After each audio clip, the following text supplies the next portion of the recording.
Yeah, she's got some nice long. Welcome back to the Unbearable Sports Podcast. I'm your host, Brad Barron, coming to you live after the game. I am so excited. Season's over. Draft season's about here. I am pumped up. Make sure to like and subscribe out there on YouTube. Also, from the podcast side, if you are listening, make sure to rate 5 stars, Apple Music, Spotify, wherever you get your podcasts. Thank you so much for listening. But today, we're going to be breaking down the Minesota Vikings game. But first thing I got to do. And with that, the Chicago Bears are now on the clock. We are picking first. I love the sound of the draft. I love the little chime. I might have to incorporate that a little bit more into this show because it just sounds so good. First pick in the draft for the Chicago Bears. You can't get any better than that. Let's go. So, yeah, and Bam Bam Sam on the comments. Let's go. We only lost by 16, right? Exactly. We lost to the Minesota Vikings 29-13 at home in Chicago. But ladies and gents, this season is now done. We're coming with the most cap space in the league. First pick in the draft. There is a lot of optimism, and I can't wait for this offseason because we're going to be having you covered. We're going to be going through everything that you need. I actually put together the schedule for the offseason. We have a lot of stuff. We're going to be breaking down all the all-star games, so you want to make sure to bring it here because we'll be making you the most informed fan, and also we'll be a little bit realistic as well. So Sam also says, looking drippy today, my guy. Thank you. It's little red polo for today. So yeah, feeling a little good. Feeling a little good with the first pick. But let's go over to the offensive takeaways that I have. We got to break down the final 10 takeaways of the season. And I've already talked about my first one. We're number one, right? I don't know about anybody else out there, but I was seriously watching the Texans game more so than this. When my brother found it on a stream, he put it up on the TV, and we watched the Bears game on a laptop because the fourth quarter was so insane, so intense for the Texans game. And there's actually pictures, I might have to post them, of me and my brothers and my dad. We're all hugging each other. We're all so excited. And we're like, did we ever get this intense about a Bears game this season? Probably yes. But seriously, it was one of the best things. Thank you, Lovie Smith, for doing another great thing for the Chicago Bears. We're number one, right? But like I said, we got to break down this game at least. We lost by 16. Is there anything good that happened? Now, I will say, I actually liked what happened on the offense. Yeah, we only put up 13 points. When you have Nathan Peterman as your quarterback and Tim Boyle as your quarterback, you're not going to be putting up many points, right? And Nathan Peterman, 11 of 19 for 114 yards. And I just want to say, I give him a lot of crap. He looked the best that I've ever seen him. And now that's not great, but still, he looked good out there for a quarterback that was known as Pick Six Peterman. So overall, great game for him. But Tim Boyle, the love child of Luke Getsy and Matt Eberflus, look up a picture of him if you haven't already. But Tim Boyle, 2 of 8, 33 yards, and 2 interceptions. Hats off to you, Tim Boyle, for the 2 interceptions. You really helped us out there. So great job and in order to make us tank. But leading me into my second takeaway, which was the quarterbacks run more of an offense. They ran more of an offense. And I put it in quotes because what I wanted to see was this offense that we ran. We saw this with Trevor Siemian. Right. And it's not saying like, oh, my God, this offense was incredible. But we saw this with Trevor Siemian, where we were able to see what we were able to put on tape. Right. Trevor Siemian threw a lot of dump offs and threw a lot of these short game passes. And these quarterbacks, I felt, threw some easier passes, threw some easier routes that I feel like next year, Getsy and this offensive staff can point to that and say, see those throws that he's making to Cole Kmet, to Chase Claypool. You can make those too. So I thought overall, a pretty good performance by this offense. So Awesome. And Tip in the comments saying Tim Boyle deserves a raise. And yeah, Peterman was actually good. Um, so really, it was a great game. And honestly, these quarterbacks, I think they just put something on tape for Justin Fields to study over the offseason and just take some notes because there was some good that they actually did out there with just hitting some of these wide receivers. But let's go over to my number 3 takeaway. Velus looked good, right? Now, he wasn't like playing as the superstar, right? He had one catch, but he also had one carry for 42 yards. So he was targeted twice. But I think what I really, really liked about it was he showed dependability. He also showed that this is how he should be used as a weapon. He's a dangerous return man. He's a dangerous player because of his sheer speed. I don't think he's a big receiver, but he made a good catch, though, right? His catch was very good. And I think this was a very good stepping stone for Velus and a good taste of Velus while we head over to the offseason. So overall, I thought it was a good performance for him. But I will say, little disappointed in Chase Claypool. 6 targets, only 2 catches. And Bam Bam Sam, kind of agree. I want to see more of Claypool, but he needs those 50-50. And that's the thing, right? And Tiff saying our running backs and Claypool were underperforming. Exactly. Claypool definitely underperformed in my eyes. He had the opportunities, he had the targets, and you get Moss, not Moss, but Duke Shelley grab the football, and you should have had it. Make a play on that, and that was not a good sign for Chase Claypool for what he did. I thought he should have been able to go back there and get that rather than it becoming an interception or just making a play on the ball. N'Keal Harry as well showed that he does not deserve to be on this team next year. The deep ball should have made a better play, right? If you want to be on this team, you got to make a better play than that. Answered it with a decent play, but after today, Harry's not going to be here. Pringle's not going to be here, right? They really just solidified that they're not going to be players on this team. And Dante Pettis as well. 6 targets, only 2 catches. I think he just further confirmed. So, yeah, overall. And yeah, there we go. So let's see what we end up doing. Yeah, number 69 looked nice, giggity, as Renewable said out there. But let's keep on moving down. So number 4, I'm going to raise you, Renewable, from 69 to 70. Braxton Jones finished strong. I thought he played very well, did not allow a single pressure. He played well. We were a little nervous about a rookie hitting the rookie wall. He at least was able to rebound. So there's not a big question. I hope there's not a huge, like, what are they supposed to do at left tackle? Because Braxton Jones has shown that he was a diamond that we were able to find later on. Yes, 2 bad games towards the end, but besides that, very, very good season. And I'm glad that he was able to finish strong so that we don't feel like we have to replace him. Instead, we know for sure, good player moving forward. But let's go to number 5, though. Number 5, Cole Kmet shows big play potential. I really, really liked what he was able to do out there because you saw the tight end screen, right? 4 catches, 57 yards, and a touchdown. He looked like a leader out there. And I feel like we've never really seen that with Cole Kmet. I think when he gets something, people kind of they're like, yeah, way to go, Cole. But today, he seemed different. He seemed more alpha. He seemed more dominant, right? And I loved it. I was all there for it. Cole Kmet, very good. Now, he's going into a contract year, so we'll see. Brian Poles might want to re-sign some of these players this offseason because they have the cap and they can kind of move a little bit into next year. So it'll be interesting to see what do they think of Cole Kmet because I think he's been playing very well.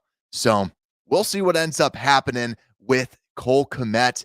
But now I'm getting to my last offensive takeaway of the year. And that is goodbye, Monty. Now, right before the game, if you haven't seen, David Montgomery did post last ride, number 32. Now, this could just be last game of the season, right? Or this could be more of a telltale sign. There was some rumors that there was some contract negotiations in the offseason, but maybe they said, hey, listen, we're not going to do anything. Poles is a very analytical guy, and the analytics show don't pay this guy. And you look at what he did today. Vikings, not a good defense. 7 carries, 21 yards, 3 yards a carry. Khalil Herbert, 10 carries, 50 yards. Khalil Herbert had kind of like one bad game, really, when he came back off of his injury. Since then, Khalil Herbert has looked like the better player. So Tiff kind of disagrees. Kmet should get the extension. Same with Monty. Monty, to me, though, I just think that what you're seeing out there on the field, unless you can get him for a bargain, right? That's my big caveat. But still, I really like some of these running backs. And that's why I can't wait to talk to you about some of the running backs out here, because some of the running backs in the draft will be there in the third round. And we can get some really, really talented players in the third round of the draft, especially at the running back position, that I think can kind of fill this out. And I still think, too, if we need a third down back, there's a lot of veterans that you can get on veteran deals. So that's, to me, it's hard to say, let's go with Monty when you can do so much more with different pieces.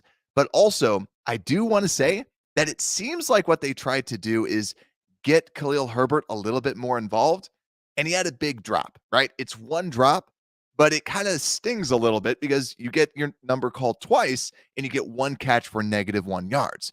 Now, he did make some people miss on that -1 carry or -1 catch, but still, it's not a good thing to look at. Like, you're looking at the stat line and you're like, oh, Khalil Herbert, one catch, -1 yards. That's not good. But you don't see what he actually was able to do. So we'll see what ends up going on. But that is it from this offensive side of the ball. Glad to kind of turn the page. I will say, too, Riley Reef, poor outing there as well. So at least now we kind of know what to do, right? We need a right tackle. No matter what, we need a right tackle. I also like the right guard switching that they did as well. I thought it was a very smart thing to do because, like we talked about before, you really wanted to see what did Leatherwood have? What did all these right guards have to offer? And I really like that they did do a rotation because it's the last game of the season. But let's flip over to the defense. But before we do that, remember, this show is sponsored by BetUS.com. If you have ever been interested in sports gambling, go to BetUS.com and use promo code UNBEARABLE to get 125% back on your first deposit. Also, too, you can also just click the link down in the description. Easy access, easy, quick thing. Use promo code UNBEARABLE, and you will be set up. BetUS, you bet, you win. Let's move on to the defensive side of the ball. My defense. This has always been the hardest thing. I can't wait until we can start talking about the defense and actually have some context besides all these people kind of suck.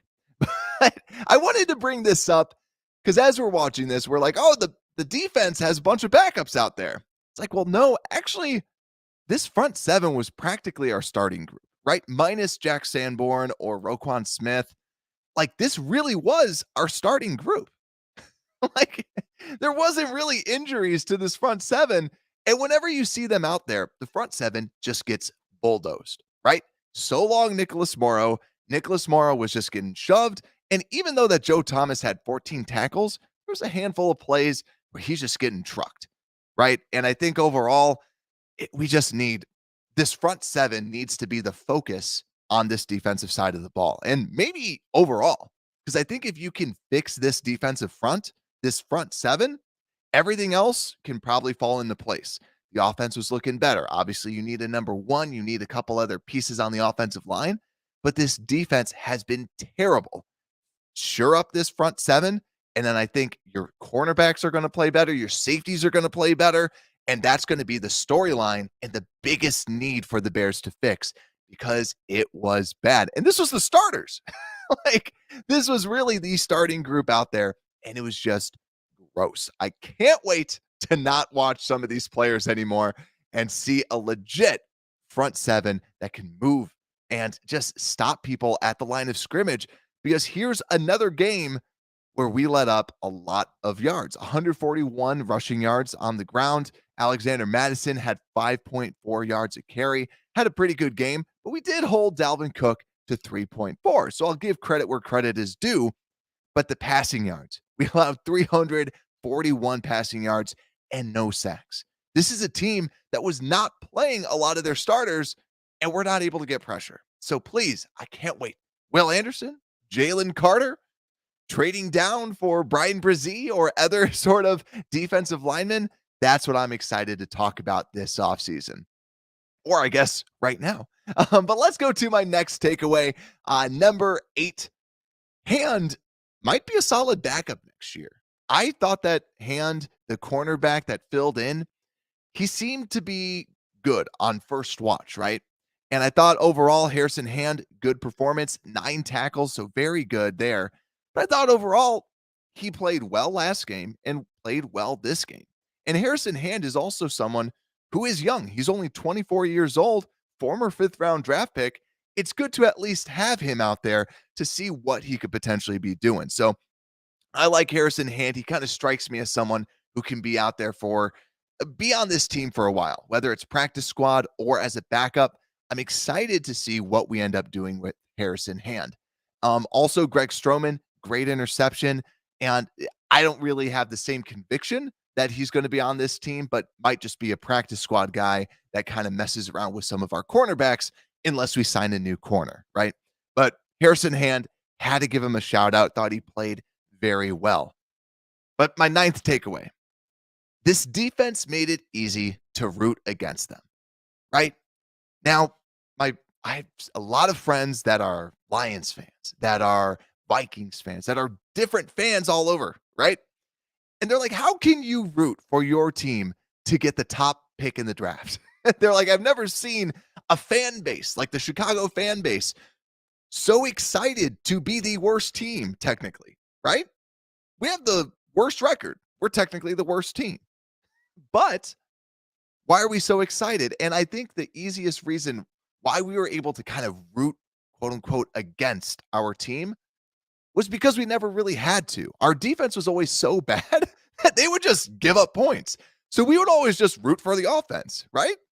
Like we would root for Justin Fields. We would root to score points, but then our defense would be like, let's just let's just let these guys drive all the way down.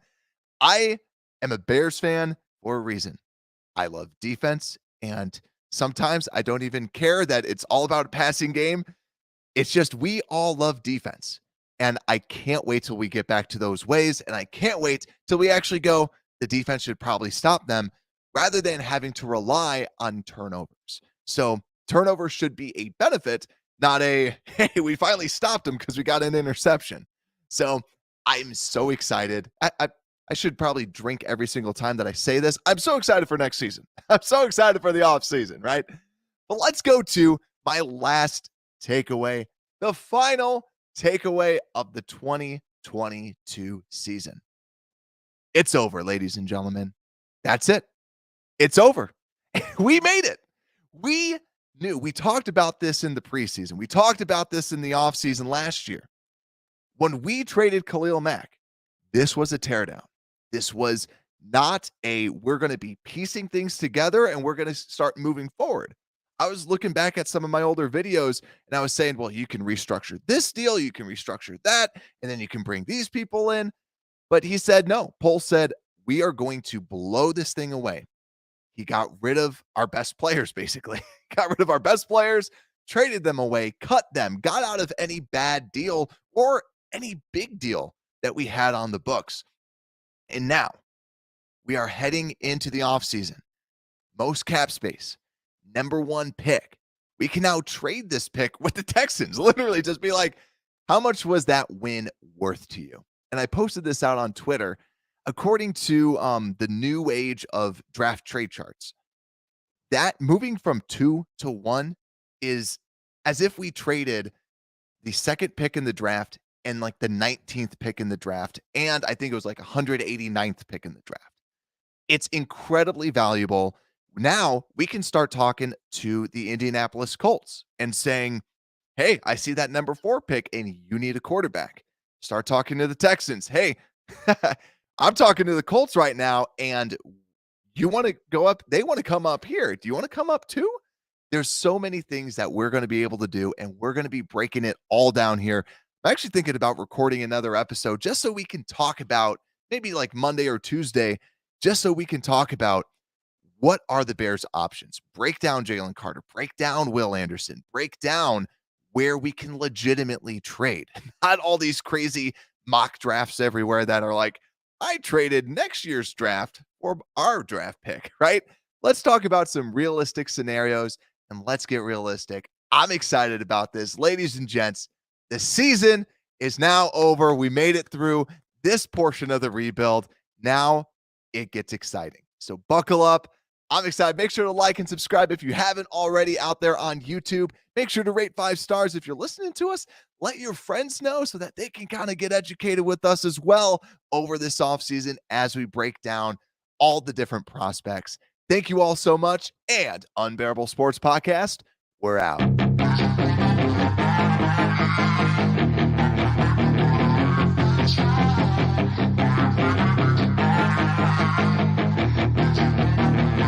Yeah, she's got some nice long hair and